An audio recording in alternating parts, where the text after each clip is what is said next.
You've been gone, it's an empty home. Akwaaba, welcome to Ghana, the friendliest country in Africa, with a singular collection of natural attractions, prominent historical legacies, and rich cultural heritage. The country has a population of about 23 million people, 60 ethnic groups, and the currency used is the cedi. Ghana has a tropical equatorial climate and reaches maximum temperatures of 30 degrees Celsius. Generally, the cost of living in Ghana is low. Come to Ghana and you will enjoy an interesting culinary experience, from international, African and Ghanaian dishes in our world-class restaurants, or from our local eateries, also known as chop bars, where you can try our fufu, kenke, or my personal favorite, banku with tilapia. Let's explore some of our best destinations within the central and western regions of Ghana. The first of these captivating tourist sites is the Kakum National Park, which presents you with one of the few patches of rainforest left in West Africa. At Kakum National Park, tourists can experience the forest walks, medicinal plants, bird watching, elephants, and the Canopy Walkway. The Canopy Walkway, which is the only one in Africa, is 40 meters high and 350 meters long. A journey across this walkway is definitely not for the squeamish or faint-hearted. In the depths of Kakum is the Arts and Crafts Center, filled with painstakingly crafted kente weave, wood carvings, and beautiful beads. How are you? Very good. Okay. Thank you. So how did you hear about Kakum? I read on the internet, for example. So would you recommend people to come, tourists, your friends to come to Kakum? Definitely. Definitely, just to walk on the canopy. I've never seen anything like it. It was a pleasure meeting you all. Thank you. Have a safe journey back home. Thank you. Bye. So as you can see, Kakum is definitely an interesting place to be.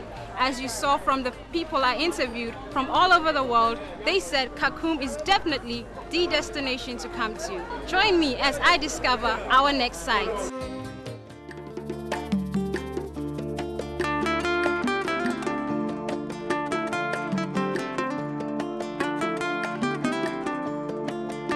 Ghana has the single largest collection of medieval forts built by the Europeans who traded in gold and slaves.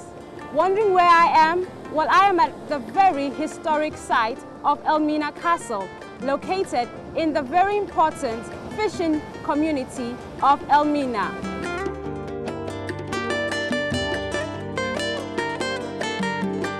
The Portuguese built Elmina in 1482. Come with me and let us explore the remnants of this very historic colonial site.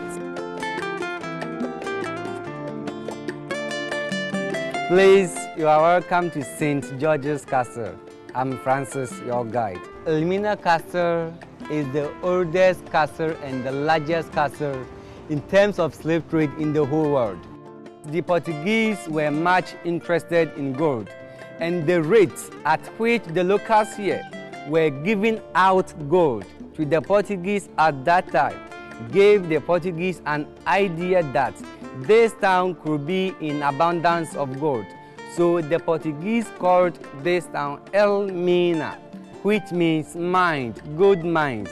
But at that time, the locals here couldn't pronounce the word properly, and they co-opted it to mean Elmina. But this doesn't mean when the Portuguese came, this town was not having a name. It had, and the name is Kwaumankwakro. Our tour begins with the female slave dungeons. 1,000 slaves were kept in this castle at a time.